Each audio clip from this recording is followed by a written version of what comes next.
கர்த்தருடைய பரிசுத்த நாமம் என்றென்றைக்குமே மகிமைப்படுவதாக. உங்கள் யாவரையும் கர்த்தராகிய இயேசு கிறிஸ்துவின் விலையேற பெற்ற நாமத்தில் இந்த நாளுடைய தேவனுடைய வார்த்தைக்காக நான் வரவேற்கிறேன். ஒரு அற்புதமான கருப்பொருளை தொடர்ந்து நாம் தியானித்து வருகிறோம். கர்த்தருக்கு பாத்திரராய் நடந்து கொள்ள.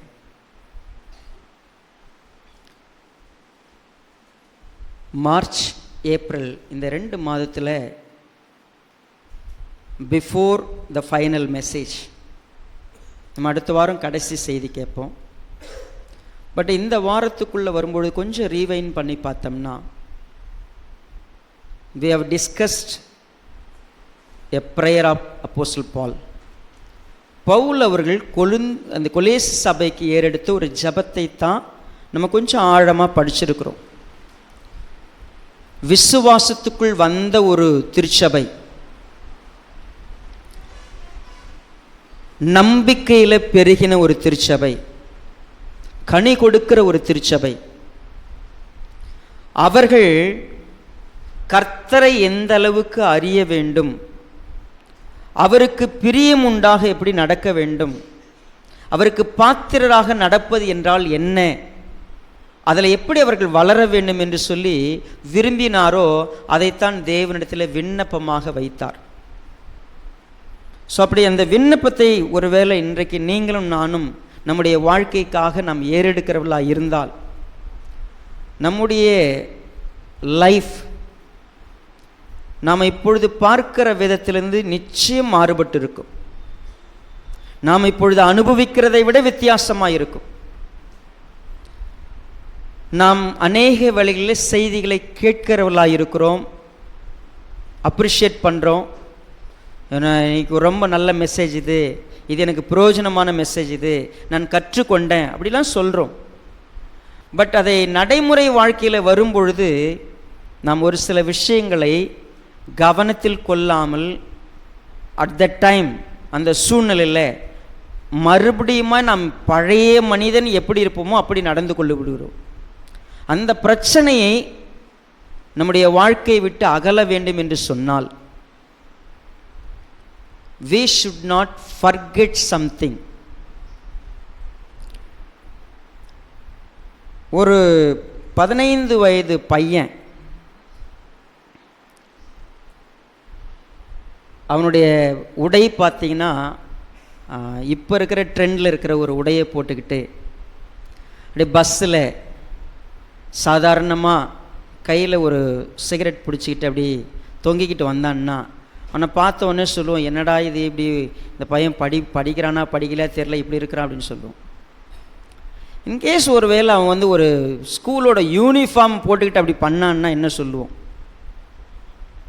இது எந்த ஸ்கூலுக்கு போகுது பாரு, ஆண்ட்ரூ ஸ்கூல் பையன் எப்படி போகிறான் பார் அப்படின்னு சொல்லுவோம். அவன் போட்டிருக்கக்கூடிய உடை சொல்லிவிடும் அவன் ஒரு மாணவன் என்று. ஒரு சாதாரண ஒரு பையன், அவன் படிக்காதவன், ஒரு மாடு மேய்க்கிறவன், அவன் போகிறதுக்கும் ஒரு சீருடை போட்டிருக்கிறவனுக்கும் ஒரு வித்தியாசம் இருக்குது இல்லையா? இந்த உலகத்தில் எல்லா மனுஷங்களும் எல்லாருக்குள்ளும் ஒரே தன்மை இருக்கிறது. ஆனால் சீருடை போட்ட ஒரு மாணவனிடத்தில் எப்படிப்பட்ட எதிர்பார்ப்பு இருக்கிறதோ அப்படித்தான் கிறிஸ்தவர்களாகிய நம்மிடத்தில் ஒரு எதிர்பார்ப்பு இருக்கிறது. கர்த்தர் எனக்குள்ளாக இருக்கிறார், எனக்குள் விசுவாசம் வந்திருக்கிறது, அன்பு ஊற்றப்பட்டிருக்கிறது, நம்பிக்கை விதைக்கப்பட்டிருக்கிறது, நான் கர்த்தருடைய ஆவியை பெற்றிருக்கிறேன், நான் திருச்சபை எனக்கு இருக்கிறது, வசனம் எனக்கு கொடுக்கப்படுகிறது. then something is expected from me. எங்கிட்டிருந்து ஒரு சில விஷயங்கள் எதிர்பார்க்கப்படுகிறது. நான் எல்லார போல ஒரு மனுஷன்தான், ஆனால் நான் எல்லார போலங்கிறதுல என்கிட்ட ஒரு வித்தியாசத்தை இப்போ எல்லாருமே எதிர்பார்க்குறாங்க. எனக்கு ஒரு வித்தியாசத்தை இந்த உலகத்தில் தேவன் கொடுத்திருக்கிறார். அந்த வித்தியாசம் என்ன, அதை நான் எப்படி காத்து கொள்ள வேண்டும், அதற்கு நான் பாத்திரமாய் நடப்பதுனா என்ன, அதை இன்னும் ஒரு படி நம்ம கற்றுக்கொள்ளலாம். கர்த்தருடைய வார்த்தைக்காக ஒப்பு கொடுத்து கண்களை மூடி ஜெபிப்போம். இரக்கமுள்ள நல்ல பிதாவே, ஆசீர்வதிக்கப்பட்ட வேளைக்காய் ஸ்தோத்திரம். இன்றைக்கு நாங்கள் வாசிக்கக்கூடிய வசனங்களை ஆசீர்வதித்து கொடுங்க.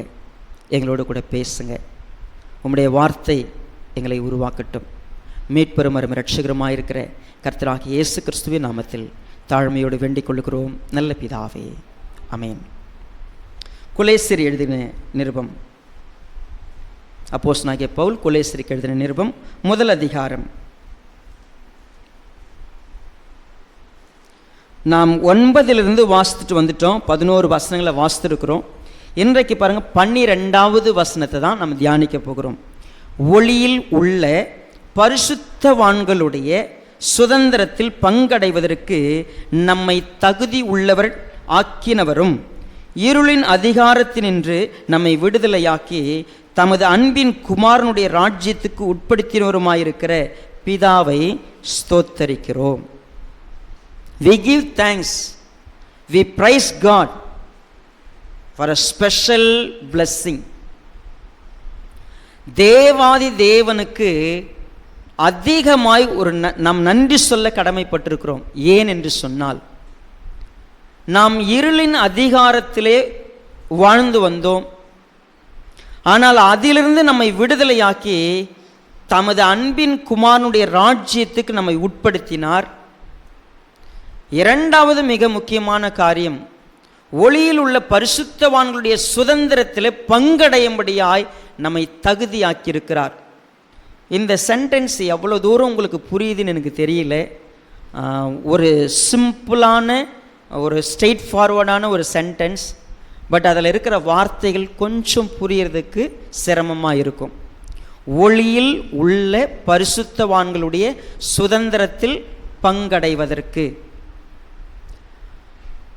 இந்த வார்த்தைகளை கொஞ்சம் தனித்தனியாக எழுதிக்கலாம். சரிங்களா? பங்கு அடைவதுனா என்ன? கொஞ்சம் கீழே அப்படியே ஐஃபன் போட்டோம்னா நம்ம பங்காளிகள் இல்லை பங்கு பெறுகிறவர்கள், பார்ட்ரேக்கர்னு பேர் அதுக்கு. இப்போது பார்ட்ரேக்கர்னு சொல்லணும்னு புரிஞ்சுக்கிட்டுனா, ஒரே அப்பத்தில் 2 பேர் ஷேர் பண்ணி சாப்பிட்றது, ஒரே திராட்சை ரசத்தை 2 பேர் ஷேர் பண்ணிக்கிறது. ஸோ இப்போ ஷேர் பண்ணுறது அப்படின்னு சொன்னால், பார்ட்ரேக்கர்னு சொன்னால், ஒருத்தருக்கு இருக்கிற சுதந்திரத்தில் இன்னொருத்தரும் போய் உடன் பங்காளியாக சேருவது. பங்காளின்ற வார்த்தையை எப்போ பயன்படுத்துகிறோம்? ஒரு அப்பா அம்மாவுக்கு ஒரு குழந்தை இருக்கிறாங்க. அந்த குழந்தை வீட்டுக்கு ஒரு ஆப்பிள் வாங்கிட்டு வந்தாங்கன்னா அந்த குழந்தை முழுசாக சாப்பிடும். இன்னொரு குழந்தை பிறந்துச்சுன்னா ஒரு ஆப்பிள் என்ன ஆகணும்? 2ஆக போட்டுடணும். சரியா? அதான் பங்கு பிரிக்க, பங்காளி. Right, okay.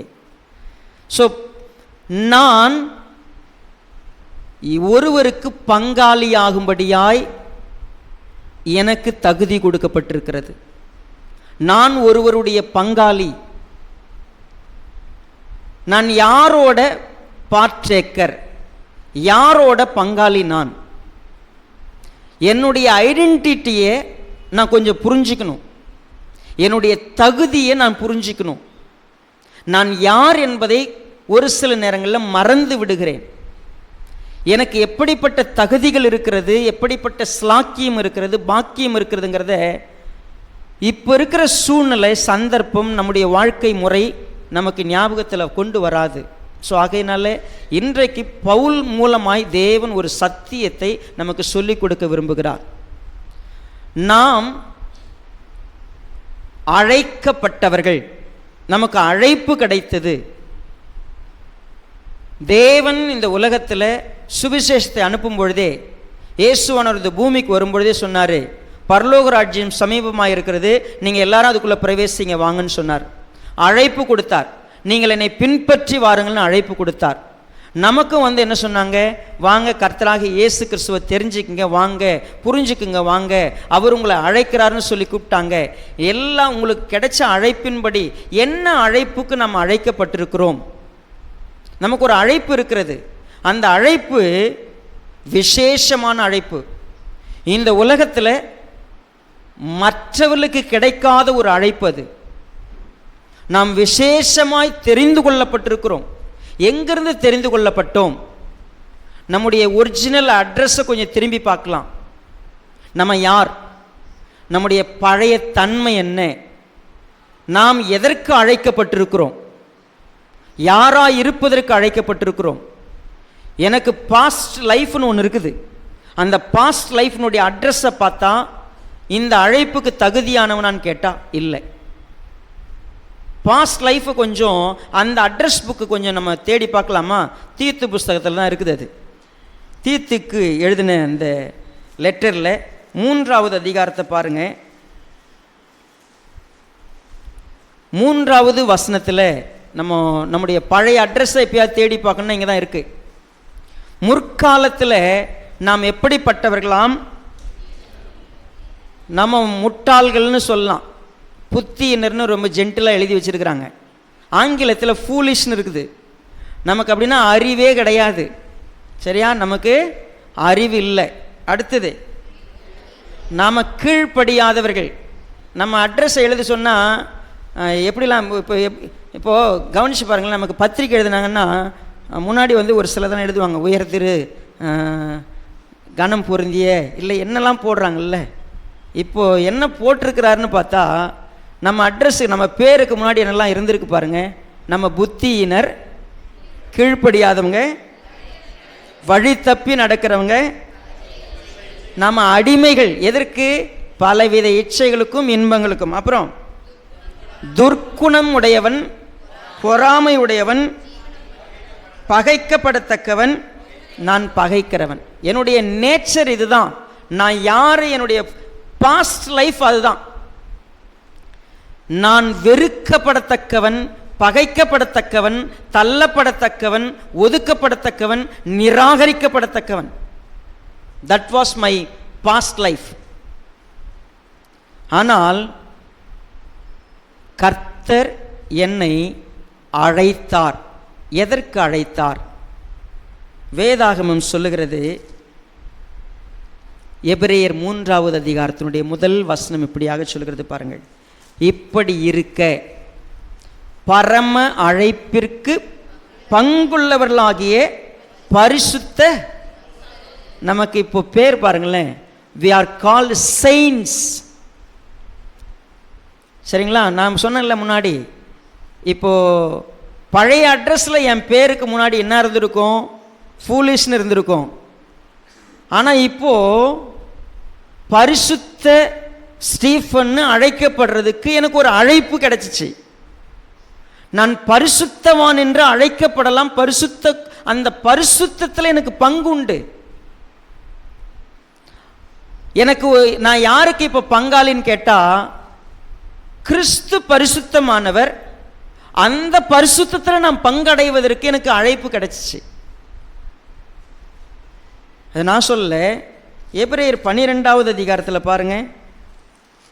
எபிரேயர் 12 10வது வசனத்தில் இந்த வார்த்தை இருக்கிறது பாருங்க.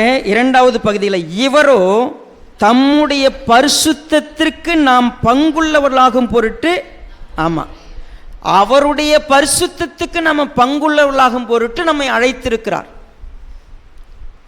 நாம் அழைக்கப்பட்டவர்கள் எதற்கு? ஒரு காலத்தில் நான் புத்தியினன், கீழ்ப்படியாதவன், ஒருவேளை நான் பலவித இன்பங்களுக்கும் இச்சைகளுக்கும் அடிமைப்பட்டவன், துர்க்குணத்தோடும் பொறாமையோடும் ஜீவனம் பண்ணினவன், பகைக்கப்படத்தக்கவன், பகைக்கிறவனாயிருந்தேன். But God has called me with a great ஒரு இன்விடேஷன். எனக்கு என்ன கொடுத்தாரு? நான் உன்னை கூப்பிட்றேன் வா. ஆண்டவராக இயேசு கிறிஸ்து சிலுவையில் அப்படி அவரை தொங்க விடும்பொழுது பக்கத்தில் 2 கள்ளர்கள் இருந்தாங்க. அந்த கள்ளர்கள் 2 பேரும் நிரூபிக்கப்பட்டவர்கள், திருடர்கள், சிலுவையில் அறையப்படத்தக்கதான கொடிய குணமுடையவர்கள். ஆண்டவராக இயேசு கிறிஸ்து சொன்னார், ஒரே ஒரு செகண்டில் இன்றைக்கு நீ என் கூட பரதேசில் எப்படின்னு சொல்லிட்டார். அழைப்பு அவ்வளோதான். அவன் இனிமே யார் தெரியுங்களா? திருடன் இல்லை, அவன் பரிசுத்தவன். சிம்பிளி நம்முடைய பழைய நிலைமையிலிருந்து நமக்கு ஒரு இன்விடேஷன் கிடைச்சிச்சு. நாம் அவருடைய பரிசுத்தத்தில் பங்கடைய, பரம அழைப்புக்கு போக, அந்த பரம வாசஸ்தலத்துக்கு போகிறதுக்கு அழைப்பு பெற்றவர்கள். ஸோ இப்போ கவனிச்சு பாருங்க, பவுல் அவர்கள் ஒரு விஷயத்தை நமக்கு சொல்றார். ஒளியில் உள்ள பரிசுத்தவான்களுடைய சுதந்திரத்தில் பங்கடைவதற்கு நம்மை தகுதியாக்கின பிதாவாகிய தேவனை ஸ்தோத்தரிக்கிறேன். நாம் எல்லாம் எவ்வளவு நன்றி சொல்லணும். I always remember, again and again I will remember. என்னுடைய பாஸ்ட் லைஃப்பை ஐ வில் நெவர் ஃபர்கெட். நான் எப்பொழுதும் மறக்காத ஒரு காட்சி, என்னை எத்தனை முறை கேட்டாலும் ஓப்பனாக சொல்கிற ஒரு காட்சி. I was invited to Bethany. நான் பெத்தனிக்கு ஃபஸ்ட் டைம் போனேன். சிங்கப்பூர் போகிறேன்ல, அப்போது 2009. I have prepared my suitcase. பயங்கரமாக எல்லாத்தையும் ஆயத்தப்படுத்தினேன். என்கிட்ட இருந்த நல்ல ஷர்ட் பேண்ட் எல்லாம் ரெடி பண்ணேன். என்னை கொண்டு போனாங்க. பெத்தனிக்குள்ளே போயிட்டு ஒரு ஹோட்டலில் எனக்கு ரூம் புக் பண்ணி கொடுத்துருந்தாங்க. அந்த ஹோட்டலுக்குள்ளே நான் இப்போ தான் ஃபஸ்ட் டைம் அந்த மாதிரி ஹோட்டலுக்குள்ளே போகிறேன். அந்த ஹோட்டலுக்குள்ளே போகும்பொழுது கொண்டு போயிட்டு அந்த ஹோட்டலை பார்த்தா எனக்கு பிரமிப்பாக இருந்துச்சு. அது ஒரு 5 ஸ்டார் ஹோட்டல். அதுக்குள்ளே நுழைஞ்சிட்டேன். என் கண் அகல விரிஞ்சு எல்லாத்தையும் பார்க்குது. இவ்வளோ அழகாக இருக்குது, இவ்வளோ நேர்த்தியாக இருக்குது. உள்ளே நுழைஞ்ச உடனே கால் மிதிக்கிறதுக்கு ஒரு மிதியடி போட்டிருந்தாங்க. அது பாத்ரூம் போகிற எல்லா இடத்துலையும் துணி போட்டிருந்தாங்க.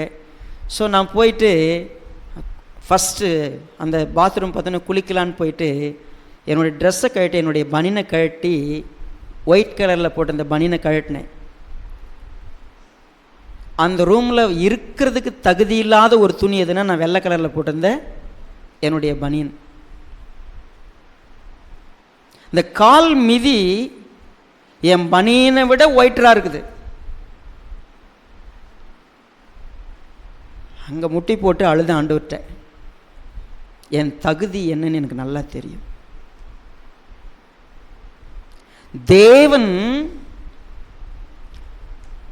புத்தியனாயிருந்த என்ன, கீழ்ப்படியாதவனாயிருந்த என்ன, பலவித இன்பங்களுக்கும் இச்சைகளுக்கும் ஒருவேளை வழி தப்பி நடந்து அடிமைப்பட்டு கிடந்து பகைக்கப்பட வேண்டிய ஒருத்தனை தகுதி ஆக்கிட்டார். எப்படி ஆக்கினார்? அவருடைய சுத்த கிருபை. என் ஆண்டவராகிய இயேசு கிறிஸ்து அவர் செஞ்ச தியாகம், பரிசுத்த ஆவியானவர் எனக்கு கொடுத்த அவருடைய வார்த்தையின் மூலமாய் நான் இன்றைக்கு அந்த தகுதி எனக்கு கிடைச்சிருக்குது. ஒரே ஒரு விஷயம், சொன்னதை விசுவாசிக்கிறதா அவர் தான் எனக்கு கொடுத்தார். விசுவாசத்தையும் அவர் தான் எனக்கு கொடுத்துருக்கிறார். எனக்கு அந்த தகுதி இப்போ வந்துருச்சு. அந்த தகுதி என்ன அப்படின்றத நான் எந்த அளவுக்கு புரிஞ்சிருக்கிறேன். இங்கே வந்து உட்காரன்ல, கர்த்தருடைய பல விஷயங்களை யோசிக்கிறோம். நான் முன்பு யார், இப்போ எனக்கு என்ன தகுதி இருக்குது. சீரியஸாகவே இப்போ நான் இப்போது ஒரு 15-20 வருஷமாக பெத்தனிக்கு போகிறேன். உண்மையாகவே நான் மேக்ஸிமம் பெட்டர் சாய்ஸாக கிளாத் எடுத்துகிட்டு போகிறேன். என்னுடைய கிளாத் மாறிடுச்சு என்னுடைய ஆனால் I will never forget first day என் இருதயத்தில் உதித்த ஒரு காட்சியை என் வாழ்க்கையில் கடைசி வரைக்கும் மறக்க மாட்டேன். ஏன்னா நான் யாருங்கிறத, எங்கிருந்து வந்தங்கிறத மறக்கிறதில்லை. அது மறக்காத இருக்கிறதுனால இப்போ நான் யாருங்கிறதையும் தேவன் எனக்கு புரிய வைக்கிறார். நான் எங்கிருந்து வந்தங்கிறத மறக்காமல் இருக்கிறதுனுடைய ஒரு விளைவு எனக்கு என்ன உதவி செய்து, எனக்கு என்னவெல்லாம் கொடுக்கப்பட்டிருக்கிறது. நான் யாரு? ஒரு அற்பமான ஒரு விசுவாசியா உள்ள என்ட்ரான ஐபிசிக்குள்ள ஒரு மூலையில் பரிதாபமா, வருத்தத்தோடு, துன்பத்தோடு, துக்கத்தோடு, பாவத்தோடு நுழைஞ்ச ஒரு மனுஷனுக்கு தேவன் என்னவெல்லாம் சுதந்திரம் வைத்திருக்கிறாருங்கிறத என் கண் பார்க்க ஆரம்பித்தது. நீங்கள் கூட சரிங்க, ஒருவேளை இவ்வளோ நாள் இருந்துட்டோம், இன்றைக்கு இங்கே வந்து உட்கார்ந்து இருக்கிறீங்க, இந்த செய்தி ஆன்லைனில் கேட்குறீங்க, நம்பிக்கை சபையில் உட்கார்ந்து இருக்கிறீங்க, எங்கோ இருக்கிறீங்க. இந்த பாஸ்ட்டை விட்டுருங்க. பாஸ்ட்டை நீங்கள் பழைய அட்ரஸை வச்சு அப்படி எழுதிருங்க. புது அட்ரஸில் அவர் முதல் வார்த்தை சொல்றார், நீ பரிசுத்தத்தில் பங்குள்ளவனாகும் போட்டு நான் உன்னை அழைத்திருக்கிறேன். பரிசுத்தத்தில் உனக்கு பங்கு இருக்குது. நீ இனிமே புத்தி என்னன்னு சொல்ல தேவையில்லை, உன்னை முட்டாள்னு கூப்பிட தேவையில்லை, உன்னை கீழ்ப்படியாதவன்னு சொல்ல தேவையில்லை, வழி தப்பி நடக்கிறவன்னு சொல்ல தேவையில்லை, நீ அடிமைன்னு சொல்ல தேவையில்லை, நீ பகைக்கப்படத்தக்கவன் இல்லை. நீ யார் தெரியுமா? ஒளியில் உள்ள பரிசுத்தவான்கள். சொல்ல போனா இந்த உலகத்தில் இருட்டுக்கும் ஒளிக்கும் மிகப்பெரிய வித்தியாசங்குது. நீங்க ஒளியின் பிள்ளைகள், நீங்க இருட்டின் பிள்ளைகள் அல்ல. ஒளியின் பிள்ளைகள்னா யூ ஹாவ் எ பிரிவிலேஜ். உனக்கு பரிசுத்தமானவர்களுடைய உனக்கு பங்கு இருக்கிறது. You are a partaker of holy saints. நீங்க பரிசுத்தவான்களோடு இணைக்கப்பட்டிருக்கிறீங்க. இஸ்ரவேல்னு ஒரு தேசம் இருக்கிறது.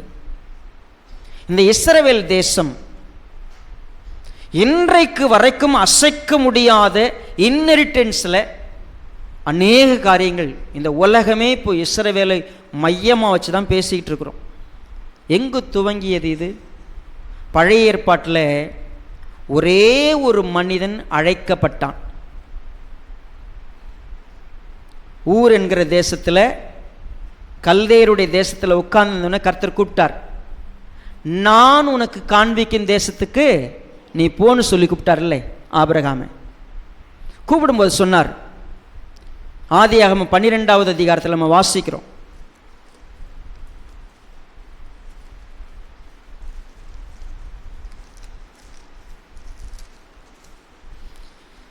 நீ உன் தேசத்தையும் உன் இனத்தையும் உன் தகப்பனுடைய வீட்டையும் விட்டு புறப்பட்டு நான் உனக்கு காண்பிக்கும் தேசத்துக்கு போ.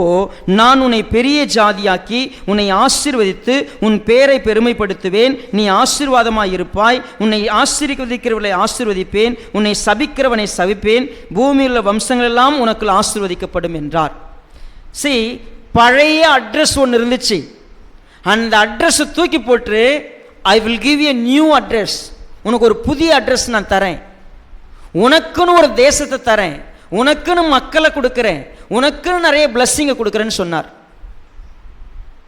15வது அதிகாரத்தில் 18வது வசனத்திலிருந்து பார்த்தோம்னா, கர்த்தர் ஆபிரகாமோடு பேசும்பொழுது அவனோட உடன்படிக்கை பண்ணி எகிப்தின் நதி துவங்கி ஐப்ராத்து நதி என்னும் பெரிய நதி மட்டும் உள்ளதும் கேனியரும் கெனீசியரும் கத்மோனியரும் ஏத்தியரும் பெர்ஷியரும் ரெப்பாயிமரும் ஆகிய எமோரியரும் கானானியரும் கிர்காசியரும் எபூசரும் என்பவர்கள் இருக்கிறதுமான இந்த தேசத்தை, உங்கள் பைபிளில் என்ன இருக்குது கொஞ்சம் கவனிக்க முடியுமா பாருங்க. இந்த தேசத்தை உன் சந்ததிகளுக்கு கொடுத்தேன்னு இருக்குதா, சந்ததிக்கு கொடுத்தேன்னு இருக்குதா?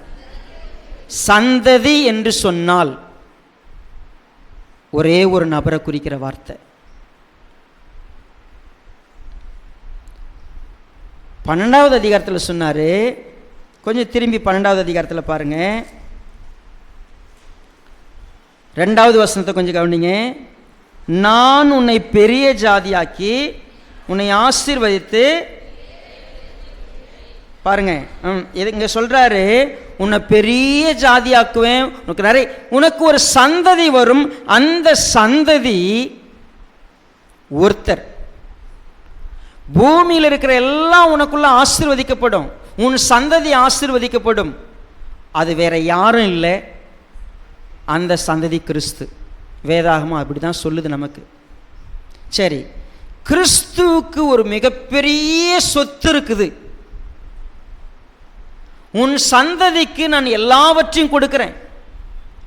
ஒட்டுமொத்த உலகத்தினுடைய சகலமும் ஒருத்தருக்கு கீழே கொடுக்கப்படும். மிகப்பெரிய ஐஸ்வர்யம் சம்பர்ணன்னு சொன்னா அது ஒருத்தர், அது ஆண்டவராகிய இயேசு கிறிஸ்து. இப்போ நான் யார்? எனக்கு என்ன சொல்லப்பட்டது? வேதாகமத்தை அப்படி கொஞ்சம் திறந்து பார்த்தா, இந்த உலகத்தில் நான் யாருங்கிறத புரிஞ்சுக்கணும்னா, என்னுடைய அடையாளம் பழைய அடையாளத்தை எடுத்துன்னு படிச்சுட்டேன், புது அடையாளத்தை தெரிஞ்சுக்கணும்னு சொன்னால், கலாத்திற்கு எழுதின நிருபத்தில் நம்ம இதை இப்படி வாசிக்கிறோம். 3வது அதிகாரம் கலாத்தியர் 3.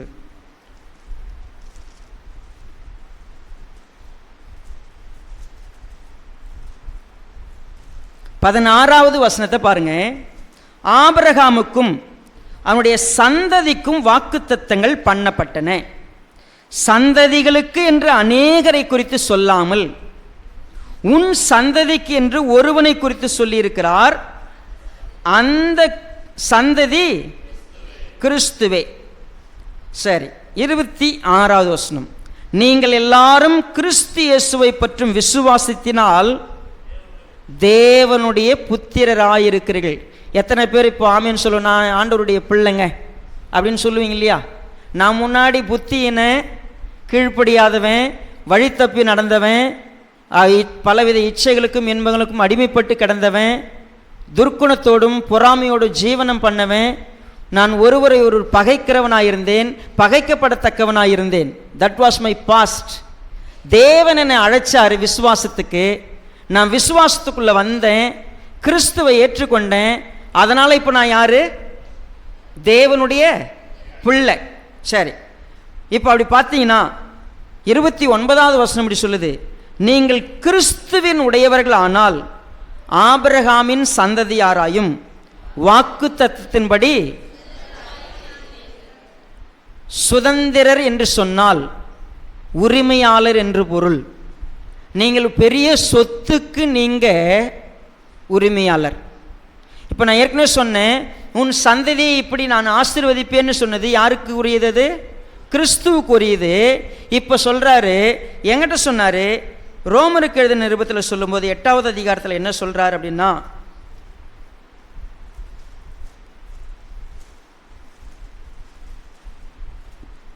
பதினான்காவது வசனத்திலிருந்து பார்க்கும் பொழுது, எவர்கள் தேவனுடைய ஆவியினாலே நடத்தப்படுகிறார்களோ அவர்கள் தேவனுடைய புத்திரராய் இருக்கிறார்கள். அந்தப்படி திரும்பவும் பயப்படுகிறதுக்கு நீங்கள் அடிமைத்தனத்தின் ஆவியை பெறாமல் அப்பா பிதாவே என்று கூப்பிடப்படுகிற புத்திர சுவிகாரத்தின் ஆவியை பெற்றீர்கள். நாம் தேவனுடைய பிள்ளைகளாய் இருக்கிறோம் என்று ஆவியானவர் தாமே நம்முடைய ஆவியுடனே கூட சாட்சி கொடுக்கிறார். நாம் பிள்ளைகளானால் சுதந்திரரும் ஆமே, தேவனுடைய சுதந்திரரும் கிறிஸ்துவுக்கு உடன் சுதந்திரருமாமே. ரொம்ப தெளிவாக வேதாகமும் நமக்கு ஒரு சத்தியத்தை கொடுக்குது. நாமும் இயேசு கிறிஸ்துவுக்கு யாரு? உடன் சுதந்திரர். அவர் சுதந்திரர், நம்ம உடன் சுதந்திரர். அப்படின்னா நம்ம பங்காளிகள். நம்ம யாருக்கு பங்காளிப்போம்? சரி, இப்போ கவனிங்க, நம்ம இவ்வளோ நேரம் படிச்சுட்டு வந்தது இதுக்கு தான். நான் யார்? என்னை வெளியில கிறிஸ்துவுக்கு உரியவன், கிறிஸ்து எனக்குள்ள இருக்கிறார்னு கிறிஸ்தவன்னு சொல்றதை விட எனக்கு மிகப்பெரிய ஒரு அடையாளம் இருக்கிறது. அது என்ன அடையாளம்? நான் கிறிஸ்துவனுடைய சுதந்திரத்துக்கு பங்காளி. கிறிஸ்துவுக்கு என்னவெல்லாம் தேவன் கொடுத்திருக்கிறாரோ அத்தனைக்கும் எனக்கும் என்ன உண்டு? பங்கு உண்டு. நான் யார்? உண்மையே ஒரு நாள் முட்டாள் தான், ஒரு நாள் கீழ்ப்படியாதவன் தான், மோசமாக இருந்தவன் தான், வழி தப்பி நடந்தவன், எல்லாமே இருந்துச்சு. ஆனால் once when he called me, எனக்கு விசுவாசத்தை கொடுத்து, நம்பிக்கையை கொடுத்து, அன்பை ஊற்றி, எனக்குள்ள அவருடைய சத்தியத்தை கொடுத்து என்னை வளர்க்கும் போது எனக்கு மிகப்பெரிய ஒரு விஷயம் இருக்கிறது. அது என்னது? அது நான் அதை எப்படி பார்க்கறது? ஒளியில் உள்ள பரிசுத்தவான்களுடைய சுதந்திரத்தில் பங்கடையும்படி என்னை தகுதியாக்குனார்னா, இது என்னால் முடிஞ்சிச்சா, நானே ஏற்படுத்துறதா, என்னுடைய முயற்சியா, என்னுடைய படிப்பா, என்னுடைய அந்தஸ்தா? எதுவுமே இல்லை. எல்லாம் தேவனே கொடுக்கறது, அவரே கொடுக்கறது. ஸோ அவர் கொடுக்குறாருன்னு சொன்னால் நான் சொல்லணும், எனக்கு இப்போ எவ்வளவு பெரிய பாக்கியத்தை பெற்றிருக்கிறேன், எவ்வளோ பெரிய ஆசீர்வாதத்தை நான் பெற்றிருக்கிறேன். ரொம்ப அழகா வேதாகமும் சொல்லுகிறது. எனக்கு சுவிசேஷம் சொல்லும் பொழுதே, ஒரு சுவிசேஷம் அறிவிக்கும் பொழுதே இந்த விஷயமும் சொல்லப்படணும். என்ன சொல்லப்படணும்? இப்போ நமக்கு எல்லாருக்கும் கேம்பெயின் பண்ணுறாங்க, தேர்தல் நேரத்தில் பரப்புரை செய்கிறாங்க, சரிங்களா? தேர்தலில் என்ன சொல்கிறாங்க? நீங்கள் இவங்களுக்கு வாக்களிங்க, நாங்கள் உங்களுக்கு ஒரு சில வாக்குகளை கொடுக்குறோம், அதை நாங்கள் நிறைவேற்றுவோம், அப்படி சொல்லி தான் ஓட்டு கேட்குறாங்க. இவங்க வந்தால் இதெல்லாம் கிடைக்கும், நம்ம நம்பி என்ன பண்ணுவோம்? போய் ஓட்டு போடுவோம். இயேசு கிறிஸ்து உங்களை அழைக்கிறார். நீங்க அவருடைய பிள்ளைகளாகும்படி அழைப்பு கொடுக்கிறார். நீங்க இருக்கிற வாழ்க்கை இப்படி இருக்குது, அந்த வாழ்க்கையை நான் மாற்றி இப்படிப்பட்ட ஒரு வாழ்க்கையை கொடுக்குறேன்னு சொன்னார்ல, அது எப்படிப்பட்ட ஒரு வாழ்க்கை? பவுலை கூப்பிட்டு நீ உலகமெங்கும் போன எல்லா சீசனையும் சொல்லும் பொழுது பவுலையும் சொன்னார், நான் உன்னை எதுக்கு தெரியுமா கூப்பிட்டுருக்கிறேன்? நீ போகிற இடமெல்லாம் செய்ய வேண்டிய வேலை இதுதான். ஒவ்வொரு பாஸ்டர் அல்லது சுவிசேஷகன், விசுவாசி, இயேசு உன்னை அழைக்கிறார், உன்னை சுகப்படுத்துறாரு, உனக்கு வீடு கொடுக்குறாரு, உனக்கு இதை கொடுக்குறாரு, அதை கொடுக்குறாருன்னு சொல்கிறது ஈஸி. ஆனால் என்ன சொல்ல மாட்டோம் அப்படின்னா, இந்த சத்தியத்தை சொல்கிறதில்ல. உங்கள் வேதாகமத்தில் இருக்குது, அப்போஸ்தலர் நடபடிகள் 26வது அதிகாரம்.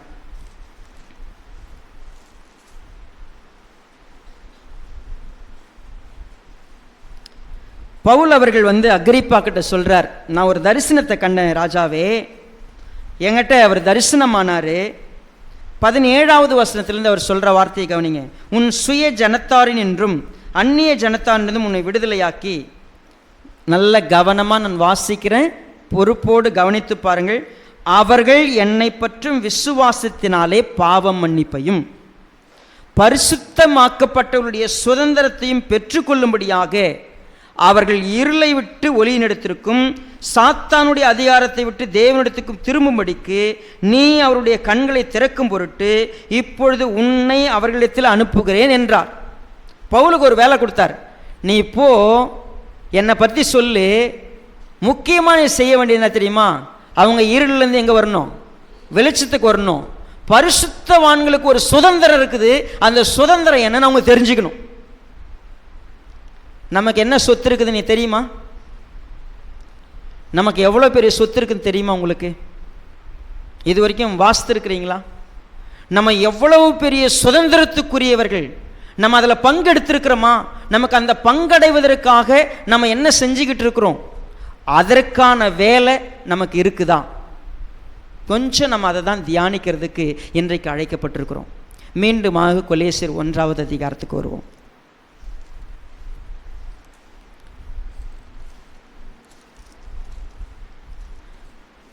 கொஞ்சம் இந்த 1வது அதிகாரத்தை மீண்டும் கவனித்து பார்த்தோம்னா, அவங்க விசுவாசத்தில் வந்துட்டாங்க, நம்பிக்கையில் வந்துட்டாங்க, அன்பில் வளர்றாங்க. இது நிமித்தம் 9வது வசனம், நாங்கள் அதை கேட்ட நாள் முதல் உங்களுக்காக இடைவிடாமல் ஜெபம் பண்ணுகிறோம். நீங்கள் எல்லா ஞானத்தோடும் ஆவிக்குரிய விவேகத்தோடும் அவருடைய சித்தத்தை அறிகிற அறிவினால் நிரப்பப்படவும் சகலவித நற்கிரிகளுமாகிய கனிகளை தந்து தேவனை அறிகிற அறிவில் விருத்தி அடைந்து கர்த்தருக்கு பிரியமுண்டாக அவருக்கு பாத்திரராய் நடந்து கொள்ளவும் சந்தோஷத்தோடு கூடிய எல்லா பொறுமையும் நீடிய சாந்தமும் உண்டாவதற்கு மகிமையானவருடைய வல்லமையின்படியே எல்லா வல்லமையாலும் பலப்படுத்தப்படும் உங்களுக்காக வேண்டுதல் செய்கிறோம். ஒளியில் உள்ள பரிசுத்தவான்களுடைய சுதந்திரத்திலே பங்கடைவதற்கு நம்மை தகுதி உள்ளவர்கள் ஆக்கின. ஸோ ஒளியில் உள்ள பரிசுத்தவான்களுடைய சுதந்திரம் என்னது? வேதம் மிக அழகாக நமக்கு இந்த சுதந்திரத்தை பற்றி விவரித்து சொல்லுகிறது. பாருங்க, 1 பேதுரு 1வது அதிகாரம் 1 பேதுரு 1வது அதிகாரத்தில் இதற்கான விளக்கத்தை படிக்கலாம். பிதாவாகிய தேவனுடைய முன்னறிவின்படியே 2வது வசனம், ஆவியானவருடைய பரிசுத்தமாகுதலினாலே கீழ்ப்படிதலுக்கும் இயேசு கிறிஸ்துவினுடைய ரத்தம் தெளிக்கப்படுதலுக்கும் தெரிந்து கொள்ளப்பட்ட பரிதேசிகளுக்கு எழுதுகிறதாவது. எல்லாமே பாவரிசையிலே இருக்குது. நம்மளாம் யாரா? போடா பரதேசின்னு யாருன்னா திட்டினா சந்தோஷப்படுங்க. பரதேசினா பிச்சைக்காரன்றதுக்கு அர்த்தம் இல்லை. நம்ம தேசம் எந்த தேசம்? பரம தேசம். நம்ம பரம தேசத்தார்கள். நம்ம சொத்துலாம் எங்கே இருக்குது? ஆக்சிஸ் பேங்க்லையும் ஸ்டேட் பேங்க்லையும் இல்லை. சரியா? எங்கே இருக்குது? இப்போ எங்கே இருக்குதுன்னு பார்க்கலாம். பாருங்கள், நம்முடைய கர்த்தராகிய இயேசு கிறிஸ்துவின் பிதாவாகிய தேவனுக்கு ஸ்தோத்திரம் உண்டாவதாக. அவர் இயேசு கிறிஸ்து மரித்தோரிலிருந்து எழுந்ததினாலே அழியாததும் மாசற்றதும் வாடாததுமாகிய சுதந்திரத்துக்கு ஏதுவாக ஜீவனுள்ள நம்பிக்கை உண்டாகும்படி தமது மிகுந்த இரக்கத்தின்படி நம்மை மறுபடியும் ஜெனிப்பித்தார். கடைசி காலத்தில் வெளிப்பட ஆயத்தமாக்கப்பட்டிருக்கிற ரட்சிப்புக்கு ஏதுவாக விசுவாசத்தை கொண்டு தேவனுடைய பலத்தினாலே காக்கப்பட்டிருக்கிற உங்களுக்கு அந்த சுதந்திரம் எங்கு வைக்கப்பட்டிருக்கிறது? அது அப்புறம் வாங்கிக்கலாம் பாஸ்டர். இப்போ என்ன சுதந்திரம் இருக்குது சொல்லுங்க. அது பரலோகத்துக்கு போனால் கிடைக்கும். எனக்கு அங்கே பரலோகத்தில் எல்லாம் தேவன் வச்சிருக்கிறார், நானும் நம்புகிறேன். பூமியில் என்ன இருக்குது? சம்டைம் இந்த பூமியினுடைய பிரச்சனைகள் தேவனுடைய மகத்துவமான அந்த சுதந்திரத்தினுடைய மகிமையின் ஐஸ்வர்யம் என்னதென்று புரிஞ்சிக்க முடியாத அளவுக்கு நம்ம இன்னும் முட்டாளாக இருந்துடக்கூடாது. நம்முடைய பழைய அட்ரஸ் முட்டாள். அறியாமல் இருக்கக்கூடாது, தெரியாமல் இருக்கக்கூடாது. இன்னைக்கு தயவு செய்து உங்கள் அக்கௌண்ட்டில் என்ன இருக்குதுன்னு தெரிஞ்சுக்குங்க. உங்கள் பிரச்சனை, உங்கள் போராட்டம், உங்கள் வருத்தம், உங்கள் கண்ணீர் என்ன சொல்லிடக்கூடாது? விரக்தியாக உட்காந்து சோர்ந்து போய் உட்காந்து எனக்கு எவ்வளோ பெரிய பாக்கியங்கிறதே மறந்துட்டு வாழக்கூடாது, தெரியாமல் வாழ்ந்துடக்கூடாது. அதனால தான் பழைய அட்ரஸில் ஃபஸ்ட்டு பேர் முட்டாள். முட்டாள்னா தெரியாதவன், என்ன இருக்குதுன்னு தெரியாதவன். இது வரைக்கும் எனக்கு தெரியுமா? ஒருவேளை உங்கள் ஊழியக்காரன் சொல்லி கொடுக்கல, உங்கள் கண்ணை திறந்து விடல, எவ்வளோ பெரிய பாக்கியம் இருக்குது பாரு, இவ்வளோ பெரிய பாக்கியத்துக்கு தகுதியான நீ எப்படி நடந்துக்கணும் பாரு. அதுதான் கர்த்தர் நம்மகிட்ட பேசுகிறார். எவ்வளோ பெரிய பாக்கியம் அது. கொஞ்சம் மீண்டுமா எபிரேயர் 10வது அதிகாரத்தில் அந்த சாப்டருக்கு வருவோம். எபிரேயர் 10.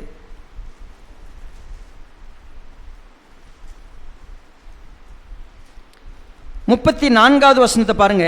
நான் கட்டப்பட்டிருக்கையில் நீங்கள் என்னை குறித்து பரிதபித்ததும் அன்றி பரலோகத்தில் அதிக மேன்மையும் நிலையுள்ளதுமான சுதந்திரம் உங்களுக்கு உண்டென்று அறிந்து உங்கள் ஆஸ்திகளையும் சந்தோஷமாய் கொள்ளையிட கொடுத்தீர்கள். இப்போ இந்த அவங்களுக்கு சுதந்திரம் எங்க இருக்குதுன்னு தெளிவாக தெரிஞ்சுக்கிட்டாங்க. பரலோகத்தில் இருக்குது. மேன்மையான நிலையான ஒரு சுதந்திரம். என்னை பொறுத்த வரைக்கும் கர்த்தராகிய இயேசு கிறிஸ்து சம்பாதித்த சுதந்திரம் இந்த பூமியில் என்ன? என்ன சம்பாதிச்சாரு? எவ்வளோ சேர்த்து வச்சாரு? இருந்த ஜீவனை என்ன பண்ணாரு? கொடுத்துட்டாரு. ஒரு சொட்டு ரத்தத்தையும் வச்சுக்காமல் கொடுத்துட்டாரு. எதுக்கு? அவருக்கு தெரியும் பரலோகத்தில் வைக்கப்பட்டிருக்கிற சுதந்திரம் எவ்வளவுன்னு. ஒருவேளை நம்ம கண்ணு கொஞ்சம் தெளிவாகட்டும். இப்போ இருக்கிற பிரச்சனை, போராட்டம், வருத்தம், துன்பம், வியாதி எதுவாக இருக்கட்டும், அது கொஞ்ச நேரம், இது முடிஞ்சிடும். இந்த வலி கொஞ்ச நேரத்தில் மாறிடும், எல்லாம் போயிடும். ஆனால் நிலையான ஒரு சுதந்திரம். என்ன சுதந்திரம் அது? எனக்கு என்ன சொத்து இருக்குது? நான் அதை கொஞ்சம் அப்படி உற்று பார்க்கறதுக்கு திறந்து பார்த்தா வேதாகம் எனக்கு சொல்லுகிறது, தேவன் எனக்கு வாக்கு பண்ணியிருக்கிறாரு, ஆணையிட்டு இருக்கிறார். வேதம் சொல்லுது எனக்கு வாக்கு தத்தம் பண்ணியிருக்கிறாரு, ஆணையிட்டு இருக்கிறார். மாறாத இந்த 2 விசேஷங்கள் எனக்கு சொல்லி, நீ தைரியமா வா, நீ நம்பி வா, விசுவாசத்தோடு நில்லு, உனக்கு வைத்திருக்கிற சுதந்திரத்தினுடைய மகா மேன்மையான ஐஸ்வர்யம் என்னன்னு கொஞ்சம் கண் திறந்து பாருன்னு சொல்லி என்னை கூப்பிட்டார். நான் யாரு? இயேசுவுக்கு கொடுக்கப்பட்டிருக்கிற எல்லா விதமான சொத்துக்கும் எனக்கு ஒரு உரிமை இருக்கிறது. அது என்ன சொத்து? அது இந்த பூமியில் எனக்கு எதுவுமே இல்லையே, எதுவுமே இல்லை. இன்னைக்கு வருத்தத்தோடு, துன்பத்தோடு, கஷ்டத்தோடு இருக்கிறேன். ஓ வெயிட்பா, உனக்கு ஒரு சுதந்திரத்தை அச்சாரமாக சொல்லிட்டார். இந்த சுதந்திரத்துக்கு நீ பங்காளிங்கிறதுக்கு அட்வான்ஸ் என்ன தெரியுமா? என்னுடைய ஆவியை உனக்கு தரேன். ஆவியானவர் என்னவா? அட்வான்ஸ்னு பேர். நீங்கள் ஒரு சொத்தை வாங்கினா ஃபஸ்ட்டு என்ன கொடுத்துருவீங்க? போன உடனே ஃபஸ்ட்டு ஒரு டோக்கன் அட்வான்ஸு, அப்புறம் என்னது அக்ரிமெண்ட்டில் ஒரு அட்வான்ஸ் என்ன பண்ணியிருப்போம்? கொடுத்துருப்போம். அட்வான்ஸ் கொடுத்துட்டா almost every thing is done. நமக்கு அட்வான்ஸே ஆவியானவர் தான். ஆவியானவர் வந்த பிற்பாடு எனக்கு எவ்வளவு சுதந்திரம் வைக்கப்பட்டிருக்கிறது. அப்போது பவுல் சொன்னார், நீங்கள் எல்லாருமே என்ன தெரியுமா புரிஞ்சுக்கிட்டீங்க? இந்த பூமியில் ஒரு சில விஷயங்கள் இல்லைனாலும் பரவாயில்ல, நிலையான மேன்மையான சுதந்திரம் எனக்கு இருக்குது. அது என்ன சுதந்திரங்க? கொஞ்சம் தயவுசெய்து ஓப்பன் பண்ணுங்களேன். அந்த சுதந்திரத்தை நம்ம கொஞ்சம் கண் திறந்து பார்க்கலாமா? நம்ம உண்மையாகவே இயேசுவானவருக்கு கொடுக்கப்பட்டிருக்கிற அந்த சுதந்திரத்தினுடைய மேன்மை என்னங்கிறத கொஞ்சம் கவனித்து பார்த்தா வா, அது ரொம்ப ஆச்சரியமானது. பாருங்க, என் கூட 2 பேதுரு 1வது அதிகாரத்தில்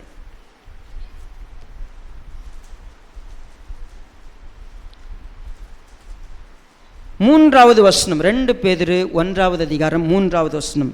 தம்முடைய மகிமையினாலும் காருண்யத்தினாலும் நம்மை அழைத்தவரை அறிகிற அறிவினாலே ஜீவனுக்கும் தேவபக்திக்கும் வேண்டிய யாவற்றையும் அவருடைய திவ்ய வல்லமையானது நமக்கு தந்தருளினதும் அன்றி இச்சையினால் உலகத்துக்கு உண்டான கேட்டுக்கு தப்பி திவ்ய சுபாவத்திற்கு பங்குள்ளவர்களாகும் பொருட்டு. இப்போ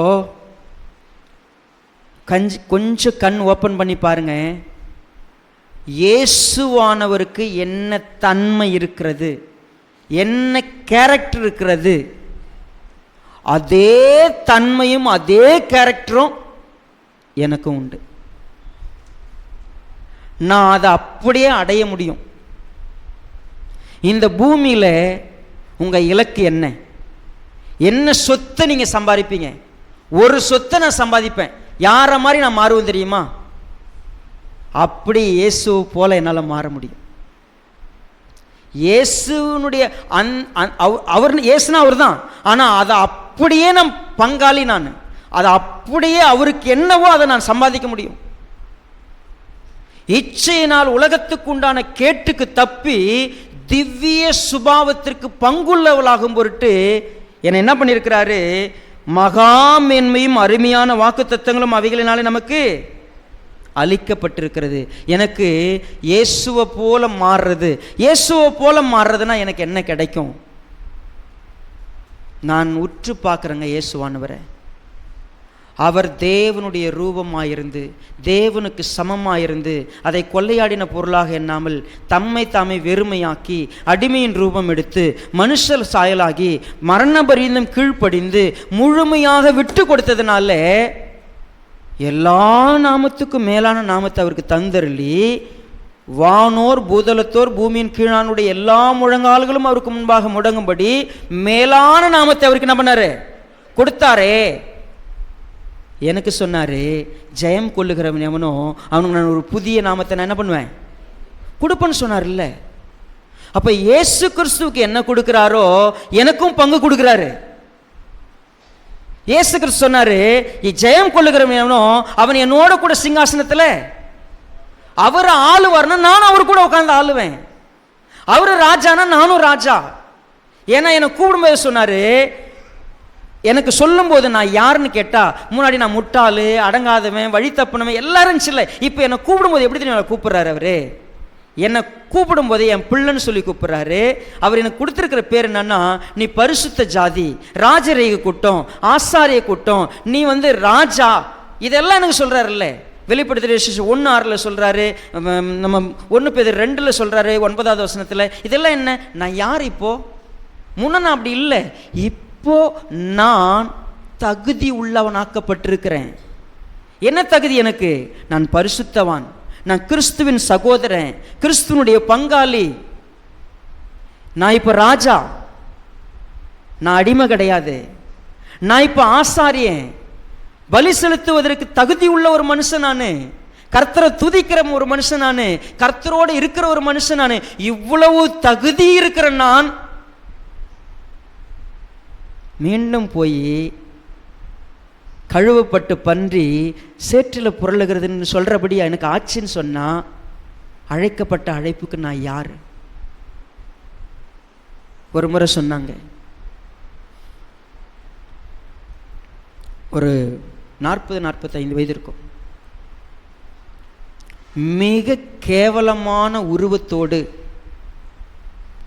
மோசமான உடையோடு ஒரு வாலிபன் தெருவில் விழுந்து கிடந்தான்.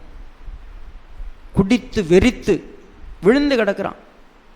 உடம்பெல்லாம் அவ்வளவு கேவலமாக இருக்கு. என்னங்க இப்படி விழுந்து கிடக்கிறாரு அப்படின்னு சொல்லி கேட்டதுக்கு சொன்னாங்க, சார் யார் தெரியுமா, இந்த ஊரினுடைய முன்னாள் பிரசிடென்டோட பையங்க அவர். அவருக்கு 300 ஏக்கர் சொத்து இருக்கு. மிகப்பெரிய லேண்ட்லார்ட். அப்பாவுக்கு ஒரே பிள்ளை, சரியா வளர்க்கல, சொத்தை குடிச்சே அழிக்கிறார். நீங்க யோசித்து பாருங்களேன். எனக்கு தகுதின்னு ஒன்று இருக்கு, ஆனால் நடந்து கொள்ளுவது என்பது என் தகுதியை சொல்லிடாது. என்னை பரிசுத்தவான்கள், அதுவும் ஒளியில் உள்ள பரிசுத்தவான்களுடைய சுதந்திரத்தில் பங்கடையும்படியே என்னை தகுதியாக்கி இருக்கிறார். நான் ஒரு காலத்தில் முட்டாள், ஒரு காலத்தில் வழி தப்பி நடந்தவன், ஒரு காலத்தில் என்னுடைய நிலைமையே வேற. இப்போ என்னை கூப்பிட்டு இயேசு கிறிஸ்துவுக்கு என்ன குணம் இருக்கிறதோ அந்த குணம் உனக்கு உண்டு, அவருடைய மனம் உனக்கு உண்டு, அவருடைய எல்லாம் உனக்கு சொந்தம். நீ அவர் ஒரு சேர்ல உட்கார்ந்தா பக்கத்தில் உட்காரலாம், நீயும் ராஜா தான், நீயும் ஆசாரியன் தான், நீயும் பரிசுத்தவான் தான் அப்படின்னு என்ன சொன்னா, எனக்கு இவ்வளோ பெரிய பேரும் மகத்துவம் இருக்கிறதுன்னு சொன்னா நான் எப்படி நடக்கணும்? நான் எவ்வளோ பாத்திரமா நடந்து கொள்ளணும்? எனக்கு அவ்வளவு பெரிய ஒரு ராஜரீகத்தை தேவன் கொடுத்திருக்கிறார், ஒரு அந்தஸ்தை கொடுத்திருக்கிறார், மேன்மையை கொடுத்திருக்கிறார். இனி நான் போய் கீழ்த்தரமா நடந்து போனா, முட்டாள்தனமா நடந்து போனா இல்லை. நான் எங்க போனாலும் நான் ஒரு ராஜகுமாரன், நான் ஒரு ராஜகுமாரத்தி. நிச்சயமாகவே என்னுடைய தன்மை என்ன தெரியாது. அப்படி ஒரு வேளை நான் இருந்தேன்னா எவ்வளோ மோசம். இந்திய தேசத்தில் நமக்கு கிடைக்கிற பாக்கியத்தை மிக மிக பொக்கிஷமாய் பார்க்கிறவர்கள், அதற்கு பாத்திரமாக நடக்கிறவங்க ரொம்ப குறைவுன்னு ஒரு ஸ்டாட்டிஸ்டிக்ஸ் சொல்லுது. ஒரு உதாரணத்தை மட்டும் கடைசியாக கவனிச்சுட்டு இந்த மெசேஜுக்கு நிறைவுக்கு வருவோம். எனக்கு கிடைக்கிற பாக்கியத்தை நான் சரியாக புரிஞ்சிக்காம அதுக்கு தகுதியாக நடக்கலைன்னா ஒரு பேரை மட்டும் நினைவில் வச்சுக்கங்க. ஊரில் இருக்கிற எந்த பேரும் வேணாம், அதுக்கு ஏசான்னு பேர். வேற எந்த பேரும் ஞாபகத்தில் வச்சுக்காதீங்க. எனக்கு கிடைச்ச தகுதியை வெறும் கூழுக்காக என்ன பண்ணிட்டான், வித்து போட்டான். வேதம் ஏன் அந்த ஏசாவை நமக்கு காட்டு தெரியுமா? சேஷ்ட புத்திர, அதை வச்சு நான் என்னடா பண்ண போறேன், போட இப்போ எனக்கு சோறு வேணுன்ட்டு போயிட்டான். நீயே வச்சுக்க போ. வாங்களேன் எபிரேயர் 12வது அதிகாரத்தில்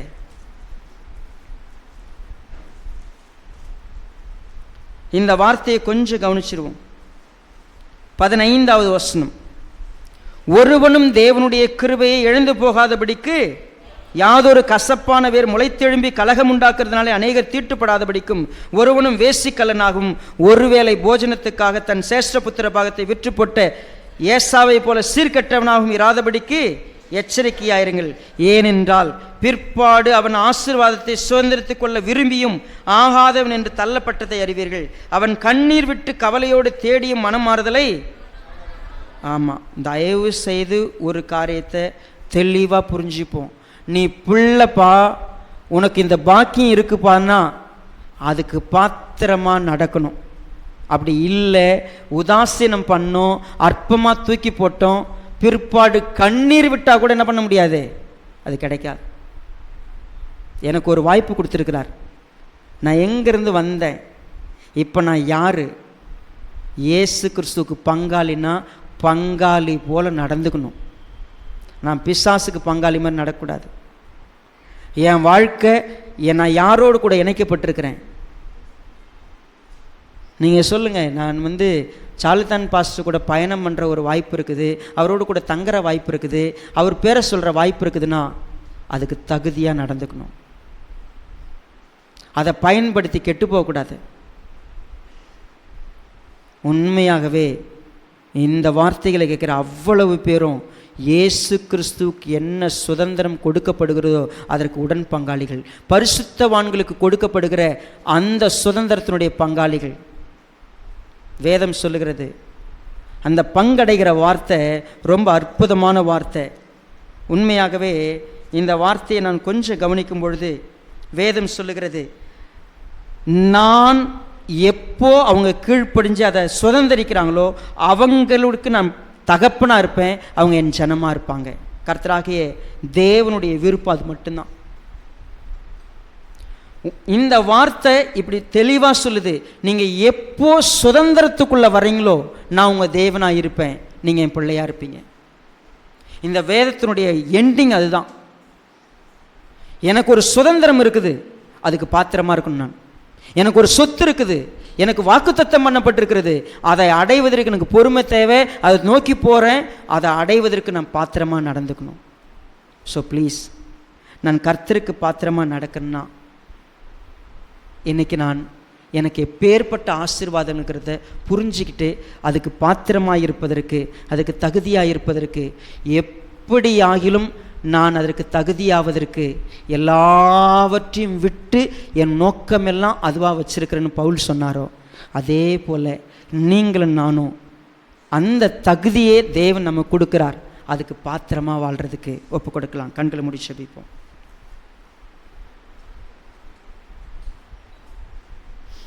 இரக்கமுள்ள நல்ல பிதாவே, ஆசீர்வதிக்கப்பட்ட வேலைக்காய் ஸ்தோத்திரம்.